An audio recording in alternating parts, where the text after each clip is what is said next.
Bien, vamos a comenzar con lo que es el tema 3, en el cual pues vamos a utilizar el mismo ejercicio que utilizamos antes, ¿no? De los PPA.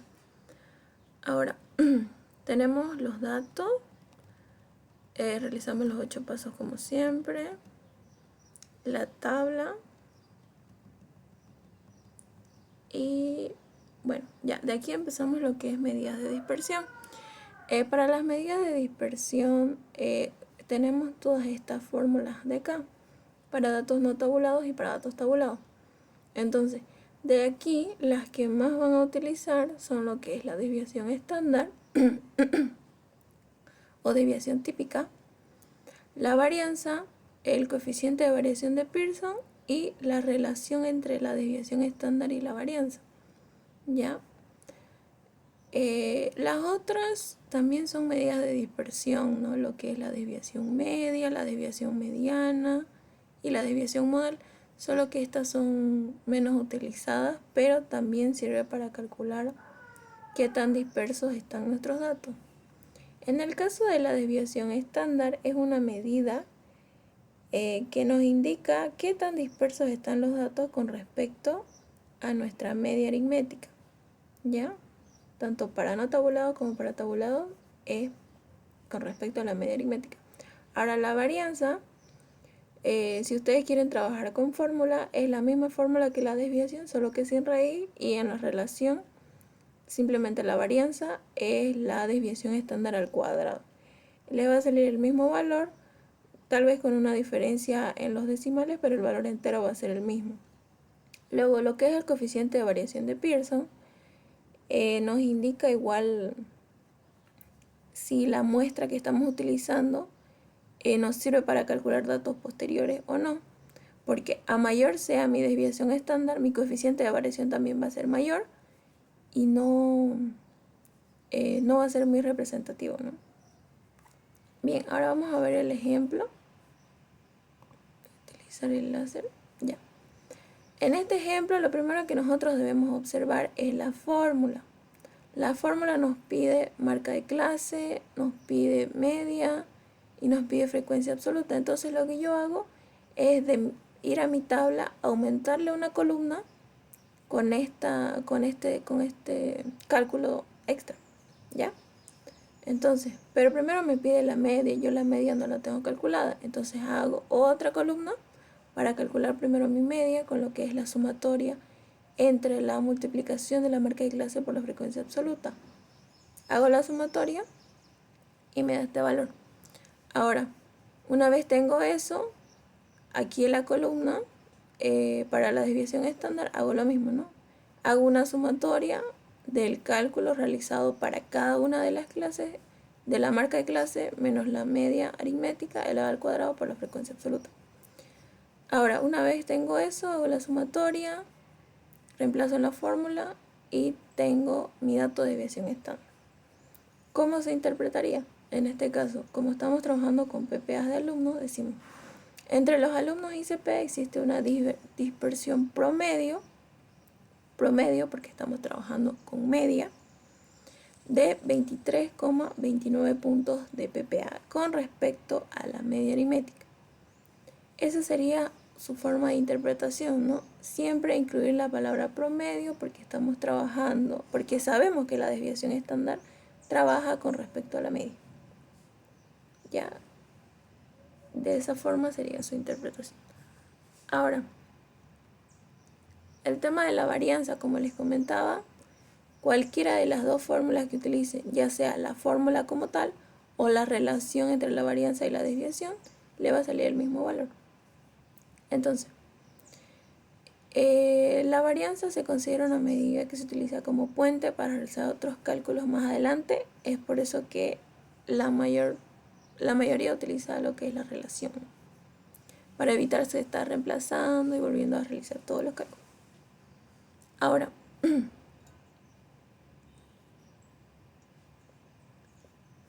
el coeficiente de variación de Pearson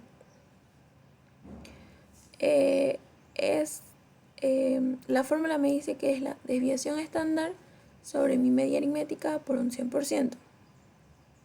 Entonces yo reemplazo mi desviación, mi media, y lo multiplico por 100 y me da 44,09%.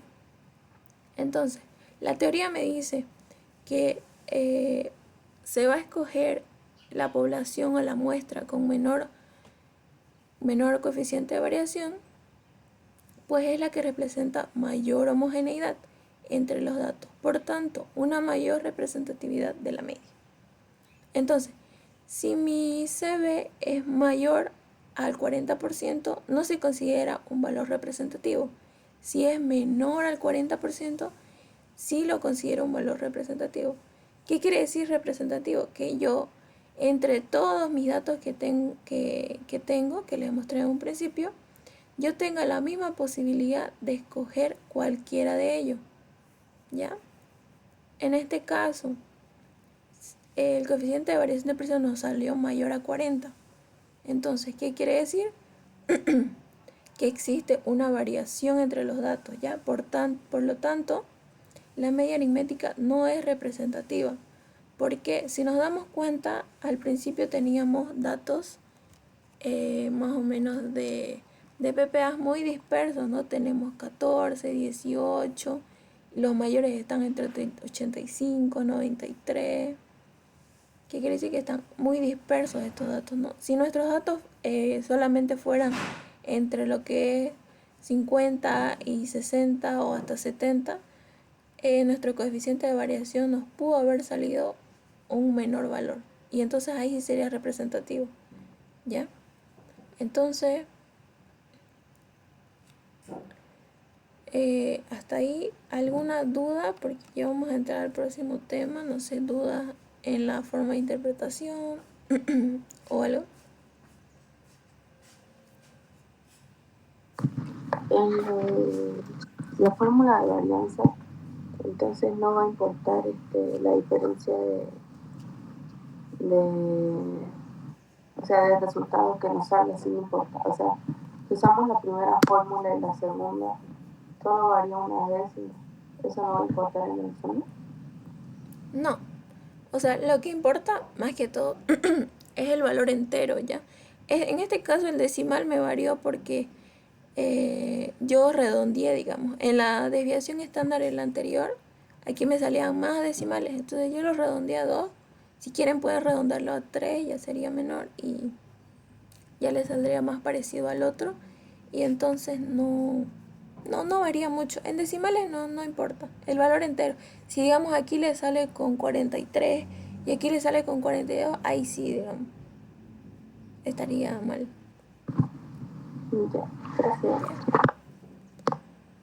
Después, con respecto a lo que es la interpretación de la varianza, pues simplemente es qué tan dispersos están los datos nada más, ¿ya?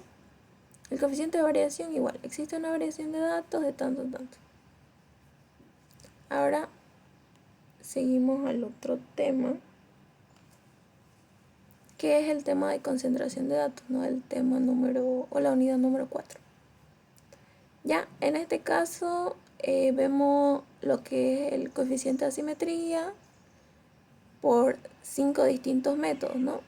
Ahora, la asimetría positiva me dice que mi media es mayor a mi mediana y mi mediana es mayor a mi moda. Y por teoría yo sé que cuando es positiva, mi gráfico está alargado hacia la derecha. Ya, aquí vamos a utilizar la pluma. A ver, cuando es distribución simétrica, vamos a empezar con la simétrica. La simétrica me dice que tanto mi moda, mi mediana y mi media son el mismo valor. Pero en la teoría me dice que si mi coeficiente me sale 0, es simétrico. Si me sale menor a 0, es asimétrico negativo. Y si me sale mayor a 0, es asimétrica positiva. ¿Ya? Con eso nos vamos aquí a los dibujitos. Y la simétrica, a ver, yo trazo 2 ejes. ¿Ya? Entonces, si se dan cuenta, la media, la mediana, la moda me va a quedar al medio. Entonces, si es que me sale 0, entonces mi coeficiente de asimetría estaría aquí al medio, ¿ya? Entonces, en este no hay mucho problema. Si le sale 0, ya, perfecto, es simétrico. Ahora, si le sale diferente de 0, como en el caso de la positiva me dice que es mayor a 0, entonces yo trazo un eje por aquí y digo, ya, olvídense que hay esto, ya. Olvídense esto y esto. Ya, entonces yo por teoría recuerdo que cuando es simétrica positiva, yo digo que mi media es mayor. Mi mediana está al medio y mi moda es el dato menor. Entonces, si quieren graficarlo con esto, con estas barritas, entonces yo digo, yo pongo 3 barritas. Ahí. Hay mejor otro color. No se ve muy bien. Ya. Entonces, 1, 2, 3. Entonces, aquí ¿cuál es el dato que está, cuál es el dato mayor, digamos, con respecto al eje X? Va a ser mi media aritmética, ¿no?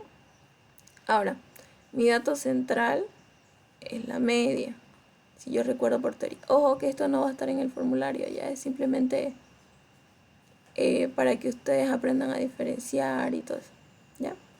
Y mi moda va a estar aquí. Si trabajamos con respecto al eje X, ¿cuál es el mayor valor? La media, el dato central es la mediana y el dato que está más cerca de 0, que es mi menor valor, es la moda. Ahora, ¿cómo sería si fuera la otra? Entonces, yo trazo un eje así y hago mi dibujito, ¿no? Y recordamos por teoría que tienen que haber 3 datos, ¿ya? 3 datos así. Entonces yo digo, mi moda es mi mayor valor, ¿ya? Porque es el que está más próximo a 0. Estamos trabajando en el eje X negativo, ¿ya? Porque la simetría negativa es menor a 0, ¿ya? Entonces, digo que mi moda es mi mayor dato, mi mediana siempre va a estar al medio y mi promedio o mi media aritmética va a ser mi menor dato, ¿ya? Tal cual como está aquí. Y lo único que hago, o sea, imagínense que esto no está ya. Y lo único que hago es como, ya dibujé mi curva, entonces simplemente complemento ahí y ya está, nada más. Ojo que esto no quiere decir que mi moda me va a salir un dato negativo, ¿no? Simplemente es para que ustedes en temas de gráfico le entiendan tal vez mejor de esta forma. Ya, no quiere decir que la moda es negativa, la mediana, no, no es negativa ya. Porque si bien nuestros datos que nos dan a un principio son todos positivos, es imposible que nos salga un dato negativo en moda, mediana o media, ¿ya? Entonces, una vez visto el tema de los grafiquitos, en los 5 métodos que tenemos para hallar el coeficiente de asimetría, en cualquiera que nosotros utilicemos, siempre nos va a salir no el mismo valor, pero sí me va a salir con el mismo signo. Y en el caso de que fuera 0, que es muy poco probable, la verdad, casi nunca sale 0, siempre le va a salir un dato menor a 0 o mayor a 0, ¿ya? Pero en cualquiera de los 5 métodos les tiene que salir lo mismo, ¿ya? Con el mismo signo. Entonces, una vez eso, después tenemos lo que es la kurtosis y los cuartiles, ¿no? Que no es más que igual, es una medida de concentración de datos que se aplica a distribuciones ya sean unimodales o con una ligera asimetría.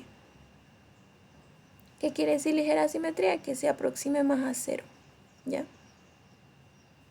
Entonces vamos a ver un ejemplo. Aquí simplemente lo trabajé con 2 métodos porque los otros son bastante largos, la verdad. No los recomiendo hacer por los otros porque el otro, si se dan cuenta, se trabaja con cuartiles. Este acá se trabaja con percentiles. Y este de acá tienen que hacer un cálculo extra, es decir, otra columna donde calculen marca de clase menos la media elevado al cubo por la frecuencia absoluta. Entonces, estos no. Luego, estos de aquí, el primer método es que tal vez menos tiempo le tome. Luego tenemos el otro, que igual, como ya teníamos la media, la desviación solo sería calcular la mediana, ¿ya? Pero siempre observen la fórmula y qué datos más le pide. Recuerden que para hallar la media se tiene que hacer también cálculos extra. Para hallar la desviación también se hacen cálculos extra, ¿ya? Entonces lo primero que deben hacer en su examen es colocar su fórmula y ver qué tienen que calcular. Calculan todo eso y luego reemplazan y ya. Mucho más fácil. Entonces, aquí, si se dan cuenta, por ambos métodos me salió con signo negativo. Es decir, me salió un valor menor a 0. Entonces, si analizamos los resultados, nos da que nuestro coeficiente de simetría es menor a 0. ¿Ya? Por lo tanto, ¿qué dijimos cuando era menor a 0? Que nuestra gráfica iba a tener una cola alargada hacia la izquierda. ¿Ya? Entonces, como interpretación, podemos decir que los datos de PPA de los alumnos ICP tienen una distribución asimétrica negativa. ¿Ya? Ahora, aquí tenemos el gráfico, que si olvidamos el gráfico, nosotros hacemos nuestro eje y como es menor, entonces yo directamente es alargado hacia la izquierda porque es menor a 0.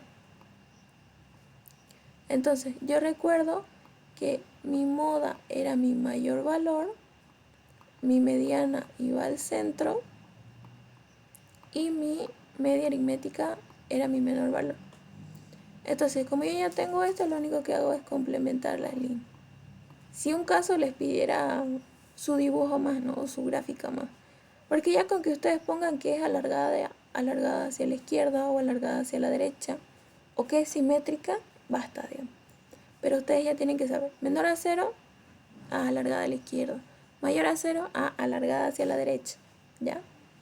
Esto de aquí de la media, la moda, no interesa, ¿ya? Porque casi no lo pide. Ya, pero para que ustedes sepan más o menos cómo se hace, ¿ya? Entonces ustedes ahí ponen tal su resultado, es menor a 0, entonces es simétrica negativa, con una cola alargada hacia la izquierda y ya. Suficiente. ¿Ya? Ahora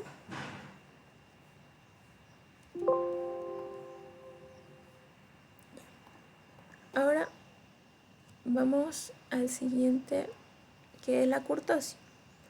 La kurtosis, como ya les mencionaba, la aplicamos a distribuciones con una simetría más próxima a 0, que quiere decir que no sea que tenga solamente una ligera simetría. En este caso me dio 0,41 y 0,95, ¿no? Si me hubiera dado 1 o 2, ya como que está más alejado de 0, ¿no? Pero en este caso sí se puede trabajar. Entonces, en la kurtosis existen dos métodos para calcular. La que es por cuartiles y percentiles y la que es por momentos, ¿ya? En el caso de estas dos, yo les recomendaría la segunda fórmula porque simplemente tienen que hacer este cálculo, ¿ya? Y obviamente tener la desviación. Y aquí tienen que hacer 1, 2, 3, 4 cálculos más extra, que son los dos cuartiles y los dos percentiles.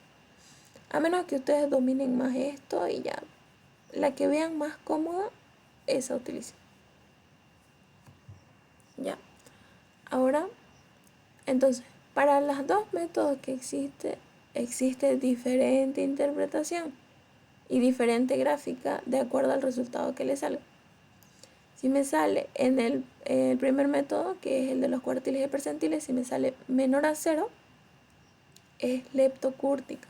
Si me sale igual a 0, mesocúrtica. Y si me sale mayor a 0, platicúrtica. En este caso, en este segundo método, por momento, me dice que si es mayor a 0, mi gráfica es leptocúrtica. Si es igual a 0, para ambos casos es mesocúrtica. Si es menor a 0, es platicúrtica. ¿Ya? En este caso vamos a ver ambos métodos para que ustedes se den cuenta y interpreten, ¿no?, el dato y la gráfica que se va a obtener. Aquí tenemos el primer método, que es por cuartiles y percentiles. yo reemplazo, aquí directamente reemplacé, ya no hice los cálculos para cada uno. Entonces, reemplazo directamente y me sale 0,068. Entonces dijimos que por el primer método, si me salía mayor a 0, era platicúrtica. ¿Y qué nos indica esta gráfica? Cada una de las gráficas, si se dan cuenta, a ver, está mi pluma, me va a indicar una distribución con respecto a la media, ¿no? O el dato central, lo que siempre está al medio. En este caso, 0, digamos. ¿Ya? Aquí, digamos, como estamos hablando de PPA, aquí es como si fuera, aquí hay PPAs de 10 y de 20. Y aquí arriba tenemos 30, 40, 50, 60, 70 y 80. Entonces, ¿qué quiere decir? Que mi mayor cantidad de datos está concentrada con respecto a la media, están concentradas entre 30 y 70, pongámosle. ¿Ya? Quiere decir que se están concentrando la mayor parte más cerca de la media. Ahora, la mesocúrtica, ¿qué me dice? La gráfica en sí me indica una distribución normal. ¿Qué quiere decir? Que están distribuidas simétricamente, ¿ya? Entonces aquí tuviera PPA de 20, de 30, de 40, ay perdón, salió chiquito, de 40 al medio, de 50 y de 60. Entonces entre 20 y 60, y aquí tengo los demás, o sea, están distribuidos de manera normal, de forma normal. Ahora, en la platicúrtica, ¿qué me indica? Si se dan cuenta, está más achatada, ¿no? ¿Qué quiere decir? Que hay una mayor dispersión de datos. Y sí aplica para este caso, ¿no? Porque los PPA, si se dieron cuenta, van entre 10 a 90. Entonces, ¿qué quiere decir? Que están muy distribuidos. Aquí tenemos 10, 20, 30, 40, 50, 60, 70, 80 y 90. ¿Qué quiere decir? Que están muy distribuidos, es por eso que la curva nos sale más plana. ¿Ya? Y de esa forma ustedes tienen que interpretar. O sea, de por sí, viendo los datos que ya teníamos, ya sabía uno, o si es que aplican la teoría, se dan cuenta que sí o sí tenía que salirle platicúrtica. ¿Ya? Ahora, si fuera mesocúrtica, esta, como les digo, que le salga igual a 0 es muy poco probable, muy poco se ve en ejercicio. Y casi no la van a ver, ¿no? Si la ven, pues, mucha suerte.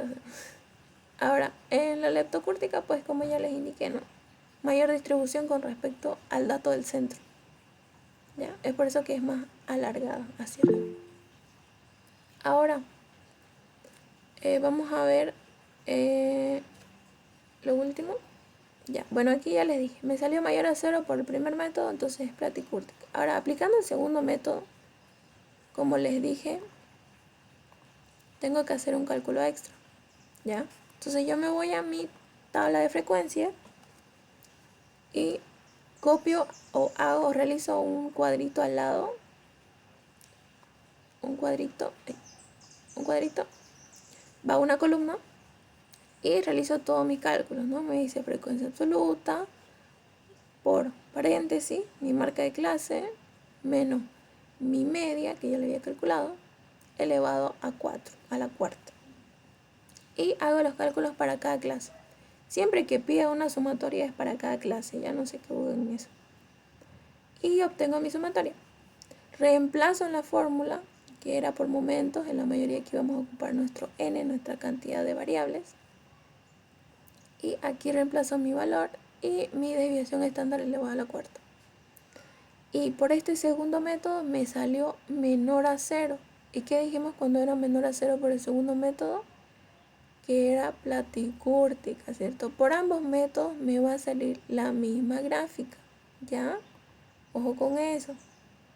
Con la única diferencia pues que en uno le va a salir positivo, el otro negativo. O al revés, ¿no? Porque la fórmula cambia con respecto a cada fórmula o a cada método. Y entonces aquí pues están distribuidos hacia los dos lados, ¿no? No hay una concentración de datos mayor aquí al medio. Y con eso terminamos el tema 3 y 4. ¿Alguna duda? No. Bueno, vamos a continuar. Bueno, ahora vamos a ver el tema de regresión lineal. ¿Ya? Regresión lineal no es más que una fórmula que vamos a utilizar para proyectar datos, y es la que más van a utilizar, ya sea en temas de proyectos, en temas de trabajo de investigación, en temas de análisis de datos, análisis de mercado, oferta y demanda y demás cosas, ¿no? Esta es la que más se utiliza, o la más la van a ver. Ahora,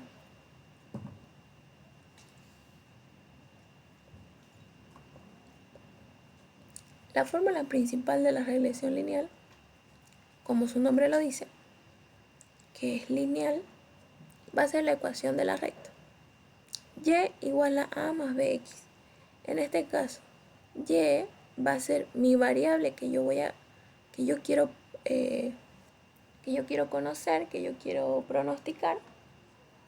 A va a ser un valor cualquiera que vamos a sacar con esta fórmula. B es igual a un valor que se saca con fórmula. Y X, nuestra variable independiente. ¿Ya? Y Y es nuestra variable dependiente porque va a variar con respecto a X. Bien, ahí tenemos las fórmulas que vamos a ocupar. Luego tenemos el coeficiente de correlación. Este coeficiente nos indica si nuestra ecuación o nuestros datos que tenemos tiene correlación, su correlación es débil o es fuerte. Si no tiene, si es débil o es fuerte. ¿Ya? Entonces, lo que yo debo hacer es calcularlo con esta fórmula, elevarlo al cuadrado, y ese dato me va a variar entre 0 y 1 positivo, ¿ya? Porque, bueno, aquí yo coloqué de menos 1 a 1 por el tema de la otra fórmula de calcular la correlación, o ¿cómo se llama? El coeficiente de determinación, ¿ya? Que es esta era acá. Entonces, para este caso, en r cuadrado, como saben, no me puede salir negativo, porque el valor que me sale, si me sale r negativo, entonces al elevarlo al cuadrado me va a salir positivo. Así que aquí no me va a salir positivo. Entonces, yo tapo este lado y me fijo. Si me sale entre 0,8 y 0,1, mi correlación es fuerte. Si me sale entre 0,4 y 0,8, como aquí, mi correlación va a ser débil. Y ya, si me sale entre 0 y 0,4, no existe correlación. ¿Ya? Ahora, para este otro caso, me dice que si me sale 1, mi correlación lineal es perfecta. Y es positiva, obviamente. ¿Ya? Si me sale... Ay, perdón, aquí es 0. Me olvidé corregir. Aquí es 0. Me dice que no existe correlación lineal. Ya, si me sale 0. Ahora, si me sale r igual a menos 1 o cualquiera de estos valores, me dice que mi correlación, si me sale menos 1, es lineal perfecta, pero es negativa y es inversa. ¿Ya? ¿Qué quiere decir? Que a medida que uno aumente, el otro va a disminuir o viceversa. Entonces, con esa explicación, pero generalmente van a ocupar esto, ¿ya? El r cuadrado. Entonces calculan esto, lo elevan al cuadrado, y si les sale cualquiera de estos, ustedes ya identifican si no existe, si es débil o si es fuerte. ¿Ya? Esto es simplemente para un tema de gráfico, ¿ya? Que no les va a pedir. ¿Ya? Simplemente les pide hallar la ecuación, ustedes ya saben hallar con fórmula, y determine si esa ecuación o esos datos tienen correlación o no. ¿Ya? Entonces vamos a ver el ejemplo. Me dice que se tienen datos de temperatura ambiente X y la cantidad de helados vendidos Y. En este caso ya me está dando cuál es mi variable dependiente y cuál es mi variable independiente. ¿Ya? De 10 días elegidos al azar en una heladería. Calcular si existe relación en estas dos variables. ¿Ya? Una vez nosotros tengamos los datos, generalmente no les va a dar enunciado, solo en este caso sí le puse. Entonces, me van a dar estos dos datos. Entonces yo no sé cuál es X y cuál es Y. ¿Cómo identifico eso? Vamos a identificarlo. No sé, yo tengo un truco, no sé si funciona no sé si les funcionará. Pero yo digo, mi temperatura va a depender de la cantidad de helados vendidos o mi cantidad de helados vendidos va a depender de la temperatura. Entonces yo ahí me doy cuenta, no, ¿cómo pues la temperatura va a depender de la cantidad de helados? La temperatura es una variable dependiente, ¿ya? Que no la podemos cambiar así por así, ¿ya? Porque la temperatura es y no la podemos predecir, pero sí la podemos pronosticar, ¿cierto?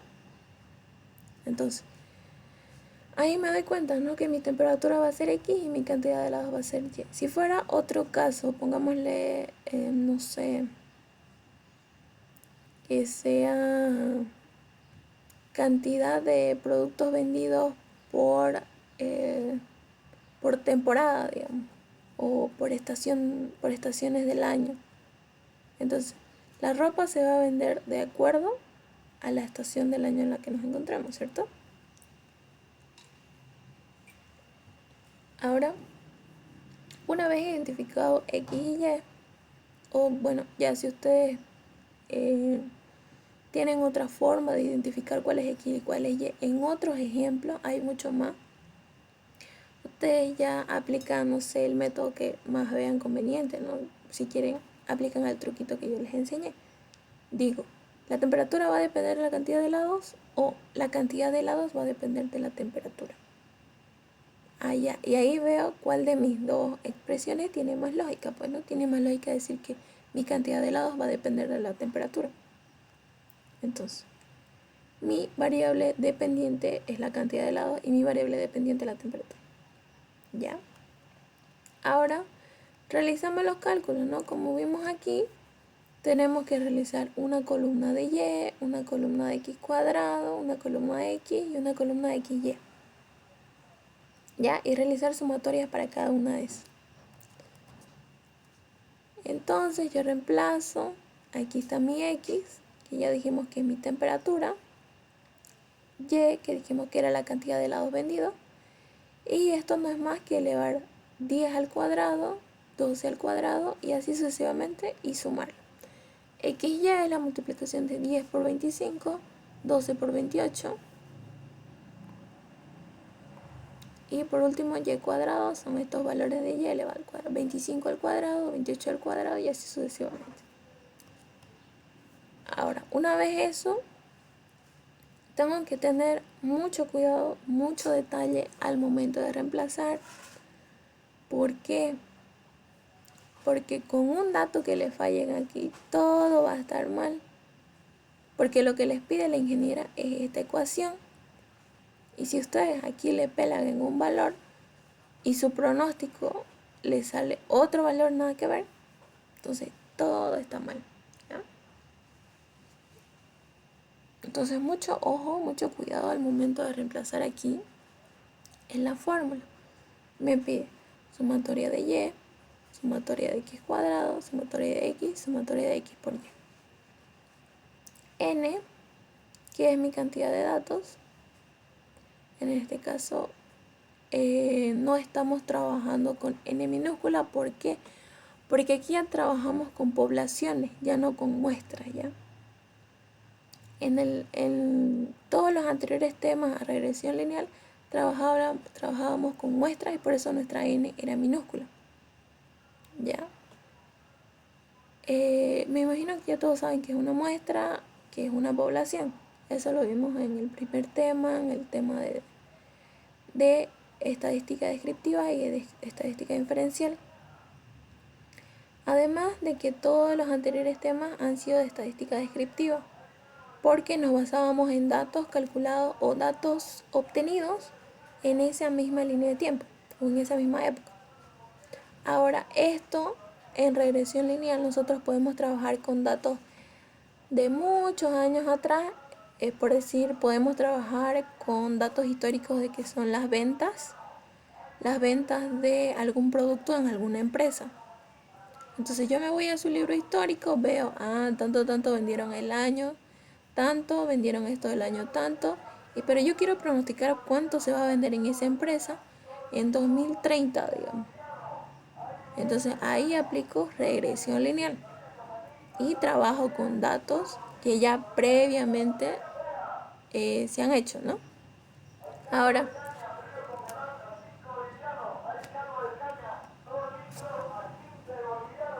ay,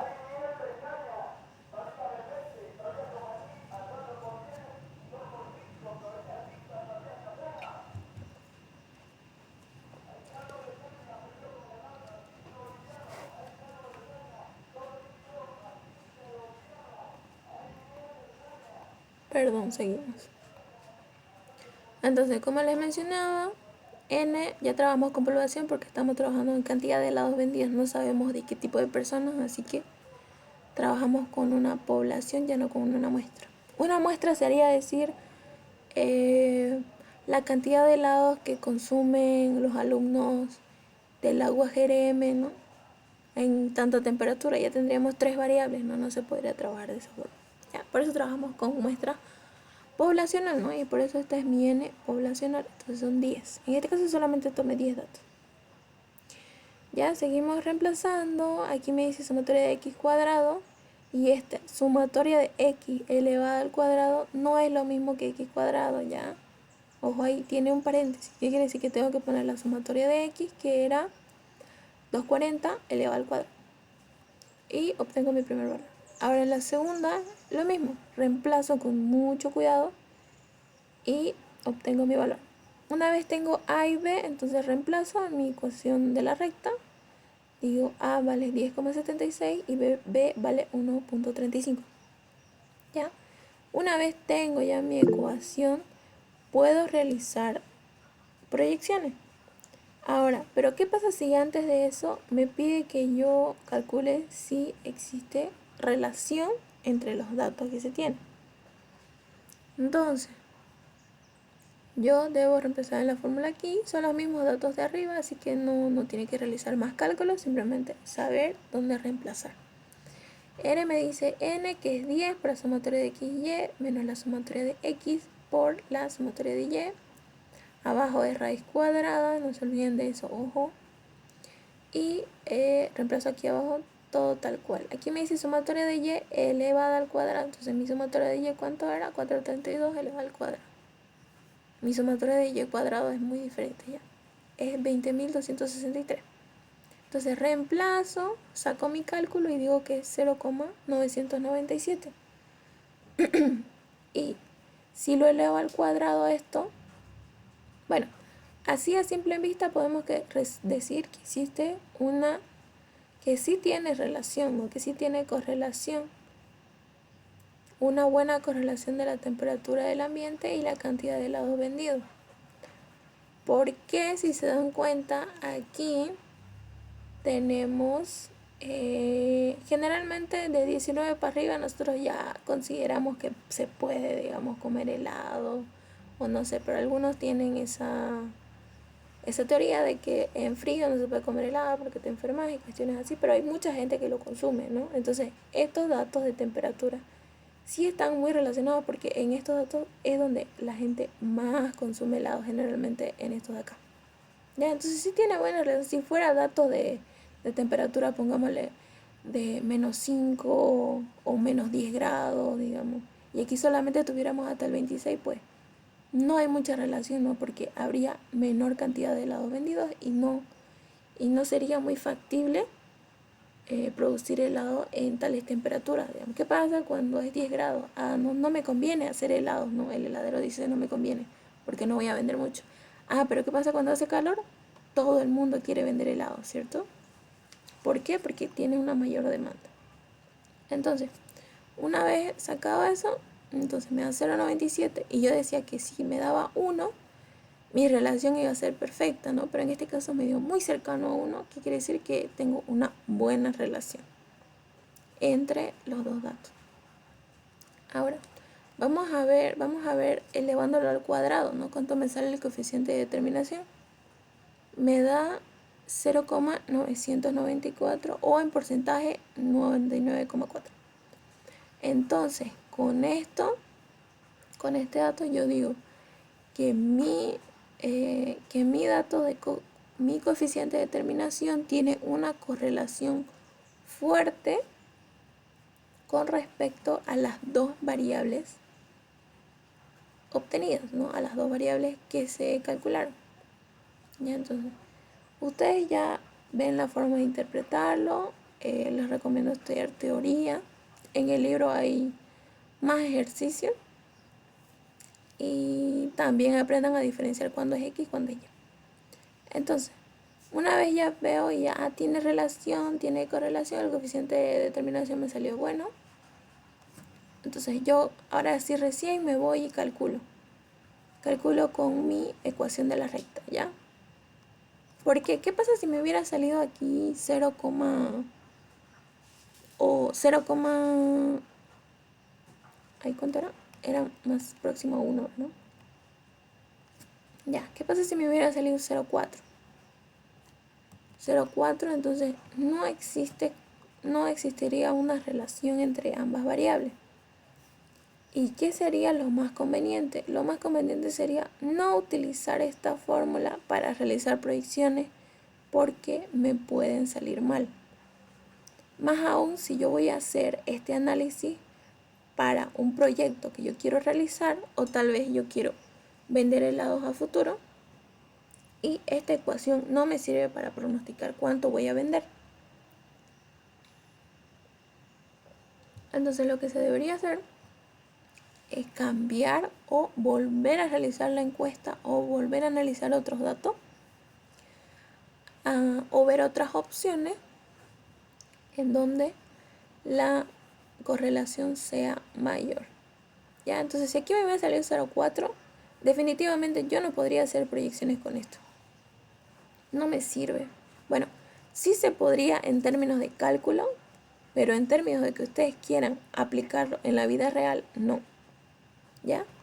No se podría utilizar. O si fuera débil, ya se puede utilizar, pero no serían datos muy confiables. ¿Ya? Serían datos que como que daría para dudar. ¿Ya? Entonces, no. Pero en este caso nos salió casi 1, se podría decir. Si redondeamos sería hasta 1. Ya, entonces esta ecuación es perfecta. Entonces yo realizo mis proyecciones con esta ecuación y me van a salir datos buenos y datos confiables. ¿Ya? Entonces, entonces yo lo que hago es realizar una proyección para comprobar que sí está bien mi resultado, ¿no? Entonces me dice, si la temperatura fuera de 32 grados, ¿cuál sería la cantidad de helados a vender? Entonces, ¿qué quiero calcular aquí? ¿Cuántos helados voy a vender? Que es mi y mi X es 32 grados. Entonces yo reemplazo aquí en mi ecuación.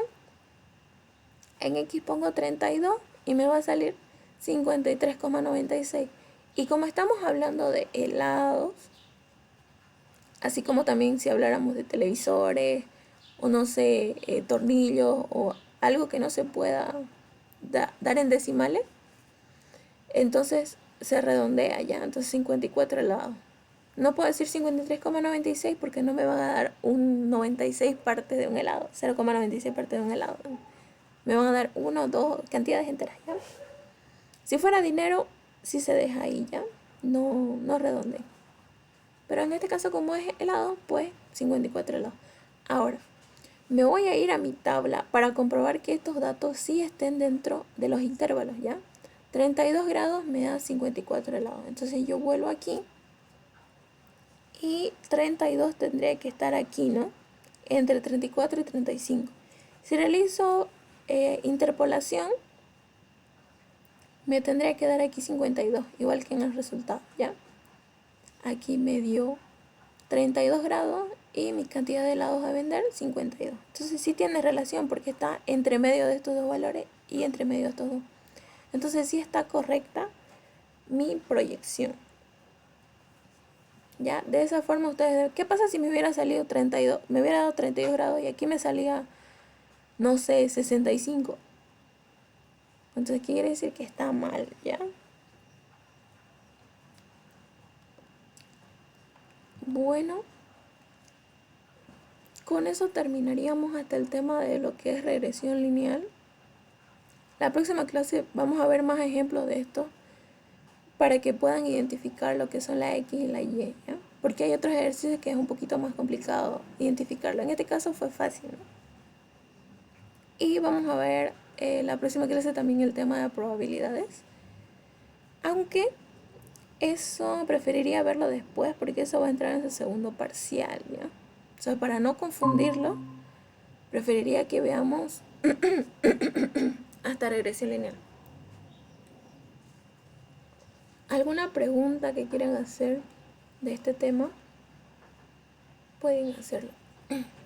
Una consulta. La ingeniera dijo que los cálculos de A, B y R se pueden sacar directamente de la calculadora. Así se puede. Se puede, se puede.